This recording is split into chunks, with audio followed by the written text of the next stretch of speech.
ایک دو مسئلے بھی عرض کر دوں. بعض دفعہ یہ پیش آتے رہتے ہیں، جیسے بعض دفعہ اچانک روزے میں کوئی بخار کی حالت ہو جاتی ہے، روزہ رکھا ہوتا ہے، بعض دفعہ ٹیکا لگوانا پڑ جاتا ہے، تو ٹیکے سے روزہ نہیں ٹوٹتا ہے. ٹیکے سے ہاں ٹیکا لگانے سے، حتیٰ کہ کوئی گلوکوز ہے وہ بھی اگر لگوا لیں تو ضرورت کے موقع پر اس سے بھی روزہ نہیں ٹوٹتا ہے.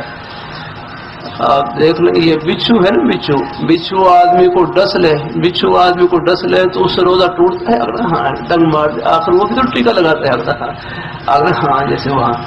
اور بھی یہ اصل میں روزہ ٹوٹتا ہے کہ دماغ میں یعنی سر میں کوئی زخم ہو اور براہ راست دماغ میں کوئی دوائی کا اثر پہنچ جائے، یا پیٹ پر زخم ہو براہ راست پیٹ میں کوئی چیز پہنچ جائے، معدے میں کوئی چیز چلی جائے تو پھر روزہ ٹوٹتا ہے.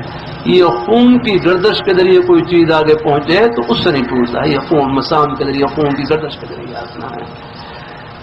اللہ تعالیٰ اپنی مہربانی فرمائے گہرائی ایسے ہی قے آ جائے، خود بخود قے آ جائے، چاہے منہ بھر کر آ جائے، اس سے روزہ نہیں ٹوٹتا ہے. مجھے یاد ہے بہت پہلے کہ ہمارے خان صاحب تھے، روزہ رکھا ہوا، کوئی اچانک کوئی طبیعت خراب ہوئی، اب وہ قے آ گئی. انہوں نے سمجھا کہ میرا روزہ ٹوٹ گیا ہے. اب پھر جا کر انہوں نے چائے پی لی، اور چائے پینے کے بعد پھر مسئلہ پوچھ رہے کہ میں نے قے آئی ہے اور چائے بھی پی لی ہے، اب روزہ ٹوٹا ہے نہیں ٹوٹا؟ میں نے کہا بھائی قے سے تو نہیں ٹوٹا ہے، لیکن یہ بعد میں چائے پی ہے اس سے روزہ ٹوٹ گیا آپ کا. ہاں تو بعض دفعہ مسئلے کا علم نہ ہونے کی وجہ سے بھی وہ کچھ غلطی لگ جاتی ہے. ایسے بھول کر کھا پی لے اس سے بھی روزہ نہیں ٹوٹتا ہے. یاد رہے مزید کوئی اور مسئلہ درپیش ہو تو پھر وہ ذرا پوچھ لیا. الحمدللہ ہے. ہاں اللہ تعالیٰ اپنی مہربانی فرمائے، اللہ اپنی بارگاہ میں قبول فرمائے. سب کو اللہ تعالیٰ رمضان کے انوارات اور برکات سے اللہ خوب منور فرمائے.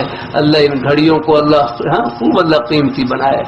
آمین آمین. وآخر دعوانا الحمدللہ رب العالمین.